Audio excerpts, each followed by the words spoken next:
Salut, vous êtes sur Internet. Vous êtes sur Internet. Donc vous avez fatalement croisé des gens déjà très loin dans le conspirationnisme et le fascisme, et vous vous êtes demandé comment ces gens sont arrivés là. Ou plutôt, comment ne pas en arriver là. Ou encore, vous faites partie de ces gens qui viennent me demander en message privé comment gérer leur pote qui est en train de partir en vrille, et à qui je réponds suis-moi sur TikTok et Twitch. Abonne-toi sur YouTube, active la cloche.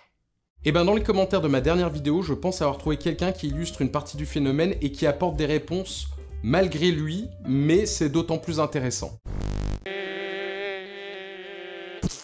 Terry Trash. Avant que je vous montre le commentaire en question, je vous avertis que l'idée c'est pas d'humilier cette personne ni de la traiter de facho ou de conspi. Si je consacre une vidéo aux échanges avec cette personne, c'est parce que c'est un concentré qui permet de montrer comment les gens dérivent vers la complosphère et la fachosphère et peut-être permettre à certaines personnes de se ressaisir. Alors peut-être qu'à ce moment de votre vie tout va bien, qu'à cet instant précis vous n'avez pas besoin de cette vidéo pour ne pas virer conspi et facho, mais peut-être qu'un jour vous serez dans une autre phase, et avec la pandémie ça s'est beaucoup vu, que vous vous souviendrez de cette vidéo et que vous réaliserez qu'il faut changer votre façon de faire. J'ai supprimé le commentaire pour éviter que cette personne soit harcelée, donc je sais que tu aimes bien ce petit refrain, mais non, ce n'est pas de la censure. De toute façon, on va voir l'intégralité de nos échanges dans cette vidéo. Évidemment, les autres, merci de ne pas l'invectiver dans les commentaires. L'idée, c'est pas d'humilier cette personne, mais évidemment, je vais certainement un peu ironiser, peut-être même me moquer un peu de son propos. Oups, j'ai glissé. Et nouvelle de dernière minute, cette personne s'impatientait que je réponde pas pendant 2 jours. Voilà, il faut faire attention à ce qu'on souhaite. L'idée, c'est que chacune et chacun se demande est-ce que je suis pas parfois dans les mêmes dérives. L'anti-doctissimo, quoi. Tu lis les symptômes, tu crois que t'as le truc, mais là, c'est pas juste pour angoisser gratuitement, c'est pour s'en prémunir. Donc, tentative de créer une prise de conscience chez certaines et certains, de les inviter à se remettre en question grâce aux échanges que j'ai eus avec cette personne, qui me paraissent assez édifiants. Donc merci à cette personne. Contexte. Mardi dernier, j'ai sorti une vidéo à propos de l'arrestation du masculiniste Andrew Tate pour traite des êtres humains et viol, arrestation qui coïncidait avec une passe d'armes qu'il avait eue sur Twitter avec Greta Thunberg. C'était histoire de commencer l'année sur une bonne nouvelle parce que j'estime que c'est une bonne nouvelle qu'un type comme ça soit en état d'arrestation plutôt qu'à se balader à travers le monde, à monter des réseaux de trafic sexuel et à répandre son fiel sur internet. À partir de quand j'arrive plus à regarder ta chaîne? Suis-je devenu un faf ou ai-je ouvert les yeux? Donc Greta est une sainte, c'est ça? Nul doute que c'est quelqu'un qui croit en ses convictions, mais tu penses sérieusement qu'elle sort de nulle part, qu'une parfaite inconnue de 15 ans peut devenir une icône mondiale? Informe-toi un peu sur ses parents, tu verras que ce n'est qu'une marionnette utilisée à des fins pas très glorieuses. Je me suis arrêté là pour cette vidéo, j'en peux déjà plus. Bonne continuation, je suppose. Bon déjà le choc esthétique, j'imagine que la plupart d'entre vous trouvent que ce commentaire est au minimum étrange. On va répondre point par point. À partir de quand j'arrive plus à regarder ta chaîne? Ça c'est toi qui vois. J'interdis à personne de la regarder. Au contraire, je vous invite à la regarder d'autant plus si vous êtes en désaccord. D'ailleurs, cette personne est abonnée à ma chaîne depuis 6 ans. Donc voilà, tu as tenu jusque là, ce serait dommage d'arrêter maintenant. Suis-je devenu un faf? Faf c'est un terme familier pour dire fasciste qui viendrait de l'acronyme du slogan « La France aux Français ». Et alors là, c'est particulièrement édifiant parce qu'à aucun moment de la vidéo, je ne dis les mots faf, facho, fasciste, etc. Je n'établis même pas de lien entre Andrew Tate et l'extrême droite alors que c'est un aspect qui revient souvent dans les articles sur ce personnage. À aucun moment j'en parle dans la vidéo. Cette phrase c'est vraiment le même avec le type qui met un bâton dans les roues de son propre vélo et qui accuse les autres de l'avoir fait tomber. Et c'est vraiment cette phrase qui m'a décidé à faire cette vidéo. Elle montre bien que c'est pas la gauche qui pousse les gens vers la fachosphère et la complosphère en excluant par pureté idéologique ou je ne sais quel pseudo-concept. Je vous invite à regarder la vidéo en cliquant sur le lien en haut à droite, vous verrez que le type se pointe chargé de trucs qui sont pas dans la vidéo et monte tout seul dans les tours. Et c'est sûr qu'arrêter de regarder la vidéo au bout de 50 secondes, comme il reconnaît l'avoir fait, c'est le meilleur moyen de se faire des films sur ce que la vidéo contiendrait. Donc Greta est une sainte, c'est ça? J'ai pas dit ça non plus, je vois pas pourquoi j'aurais dit ça. À noter également le sens des priorités, je parle de l'arrestation de multimillionnaires qui ont monté un réseau de traite des êtres humains et de trafic sexuel, et le gars commente « Ah ouais? Et l'écologiste de 19 ans là, elle a les fesses propres ?» Tu penses sérieusement qu'elle sort de nulle part, qu'une parfaite inconnue de 15 ans peut devenir une icône mondiale? Encore une fois, j'ai seulement expliqué pourquoi elle était connue. C'était tellement consensuel que c'était même pas incompatible avec une thèse du complot sur la façon dont elle serait devenue célèbre. Informe-toi un peu sur ses parents. Tu verras que ce n'est qu'une marionnette utilisée à des fins pas très glorieuses. Et il conclut par « Je me suis arrêté là pour cette vidéo, j'en peux déjà plus ». Tout ça parce que j'ai juste rappelé que Greta Thunberg a lancé une grève pour le climat qui a été suivie par des milliers de jeunes à travers le monde. J'en peux déjà plus. C'est compliqué ta vie, hein. Soit dit en passant, j'avais annoncé la couleur, hein, Greta Thunberg, une capacité notable à enrager les vieux mecs glauques. Du coup, non seulement il a arrêté la vidéo au bout de 50 secondes, mais en plus il n'a pas écouté grand chose des 50 secondes. Il a lu Greta Thunberg dans le titre, on l'avait déjà perdu. Non! Non! On veut pas! Il n'a pas cliqué pour regarder la vidéo, il a cliqué pour laisser ce commentaire. Et ce qui ressort de tout ça, c'est un refus de communiquer pour éviter d'avoir à considérer un point de vue différent du sien. Il cherche pas à communiquer, il cherche à se convaincre qu'il communique, mais ce qu'il fait, c'est juste décharger toute la responsabilité de l'interaction sur celles et ceux qui le liront. C'est aux lecteuristes de faire leurs propres recherches pour comprendre ce qu'il a bien voulu dire. Il prend même pas la responsabilité d'affirmer ce qu'il pense. Je vous invite à ne surtout pas faire ça. Réalisez les conséquences de fonctionner comme ça.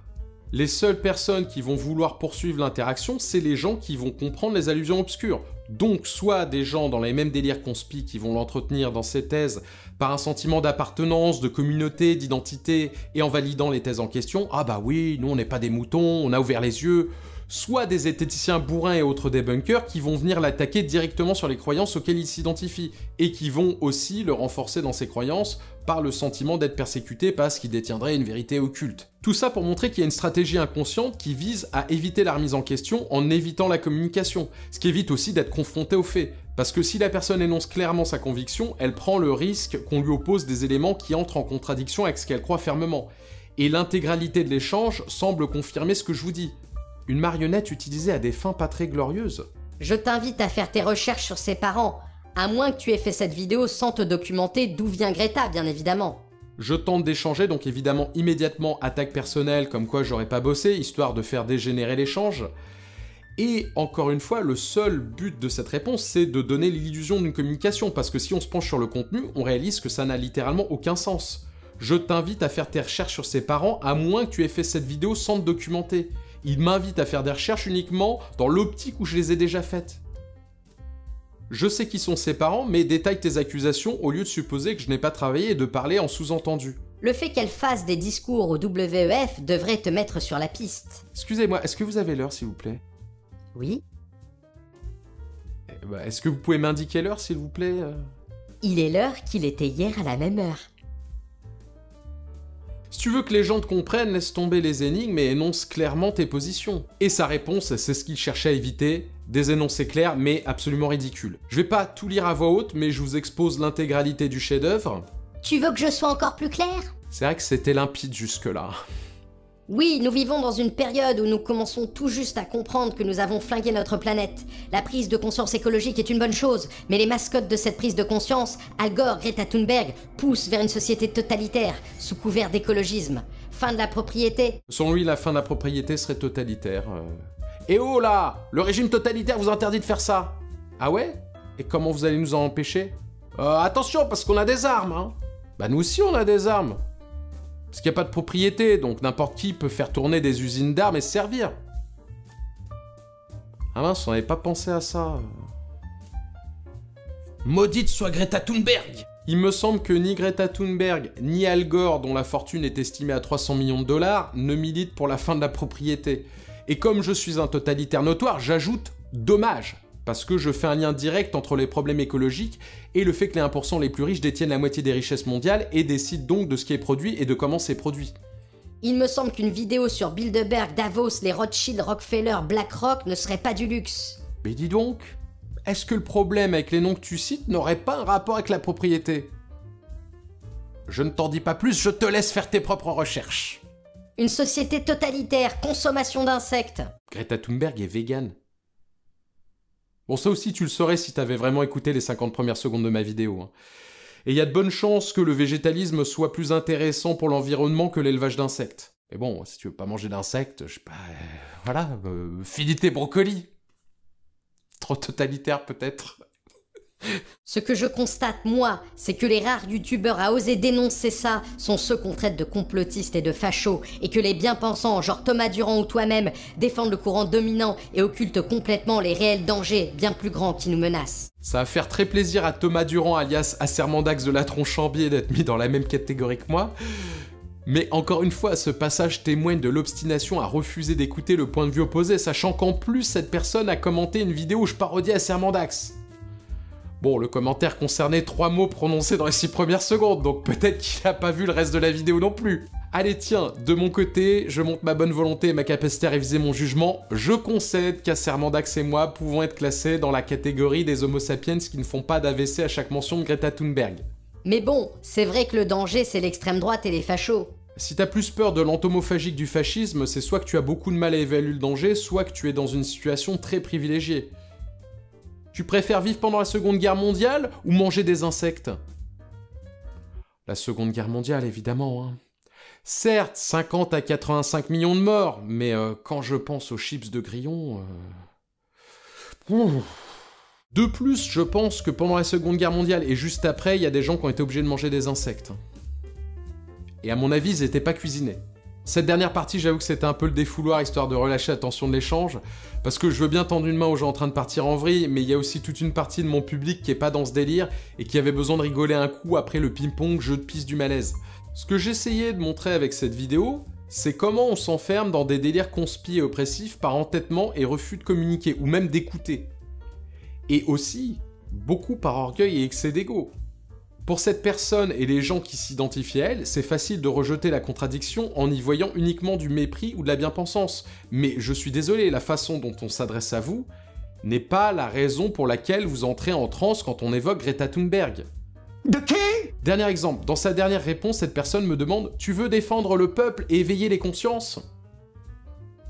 Je pense que je n'ai pas revendiqué le mot peuple depuis au moins 2016 parce que je trouve qu'il prête à confusion. Et je crois que je n'ai jamais utilisé l'expression éveiller les consciences. J'ai envie de lui demander, as-tu déjà écouté une seule fois ce que je disais réellement? Au final, c'est très simple. Communiquer réellement. Et communiquer réellement, c'est notamment être à l'écoute. C'est pas répondre à ce qu'on imagine que les gens vont dire ou ont dit. Et puis si vous voulez continuer à faire semblant de communiquer et imaginer ce que les gens ont dit dans leurs vidéos, n'allez même plus sur YouTube, ce sera bien plus écolo. Fermez les yeux et imaginez l'intégralité des vidéos. Comme ça, vous pourrez même imaginer que ma vidéo de mardi prochain est vraiment sortie à 18 h.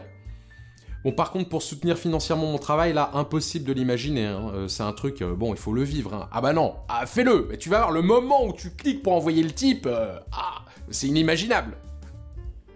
À mardi 18 h.